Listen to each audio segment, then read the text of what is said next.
Si moi, en tant qu'être humain, je ne fais pas un travail sur moi-même pour essayer de cheminer vers Dieu et que je ne fais pas un effort pour essayer de me poser les bonnes questions, j'ai éprouvé, j'ai ça, qu'est-ce que Dieu attend de moi?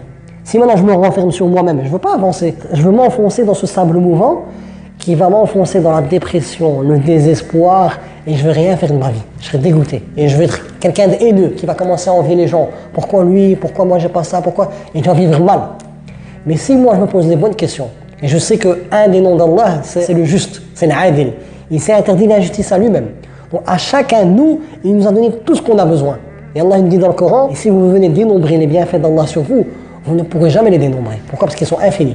Juste mon corps, tout est géré par Dieu et moi je ne le sais même pas. On revient à la connaissance d'Allah. Allah il s'appelle Al-Wakil, le garant, celui qui garant toutes choses. Au fur et à mesure que j'apprends à connaître mon Seigneur, au fur et à mesure que ma vie elle a un sens, et au fur et à mesure je suis dans l'accueil, parce que je sais qu'il va m'accorder les choses au meilleur moment, et je suis dans lâcher prise. Pourquoi je suis dans lâcher prise? Parce que Dieu, la seule chose qui m'a permis de contrôler, c'est cette âme-là, le libre arbitre. Soit je choisis le bien, ou soit je choisis le mal. C'est la seule chose que je contrôle. Mais tout le reste, c'est Dieu qui le contrôle. Dieu m'ordonne de l'invoquer, et puis de faire toutes les causes, mais de savoir que c'est lui qui met les faits dans les causes. Donc moi, je suis dans l'accueil, lâcher prise. Je lâche prise parce que ça me dépasse, tout est entre les mains de Dieu. Et Dieu m'a garanti que ma subsistance, je l'aurai et que personne ne pourra me l'enlever. Mais il me dit que mes œuvres, je suis le seul à les faire. Et donc c'est à moi de travailler et faire le bien. Au fur et à mesure que j'avance dans ma vie, Dieu me permet d'apprendre à le connaître à travers mes épreuves.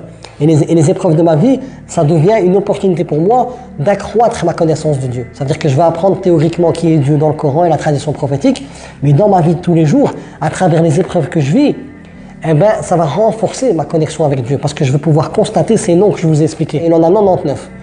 Et je vais avoir de plus en plus confiance en Dieu. Pourquoi? Parce que moi, je sais que je suis faible. Je sais que tout mon corps et tout ce qui est à l'intérieur, il est géré par Dieu. Et c'est lui qui me permet de prendre conscience que c'est par sa grâce que je vis. Là, je respire, il y a beaucoup de choses qui se passent dans mon corps, mais c'est pas moi qui décide. Moi, je parle avec vous, je suis déconnecté de tout ça. Mais c'est juste Dieu qui gère tout ça. Et donc, si Dieu il gère mon propre corps, ben, pour qui je peux me prendre? Donc nous, en tant que croyants, notre confiance en nous, elle est liée à la confiance qu'on a au divin. Parce que c'est par sa grâce qu'on vit et tout se fait par sa grâce. Et donc c'est pour ça que moi, au plus j'avance vers Dieu, au plus j'ai confiance en Dieu. Et au plus j'ai confiance en Dieu, je me sens en sécurité.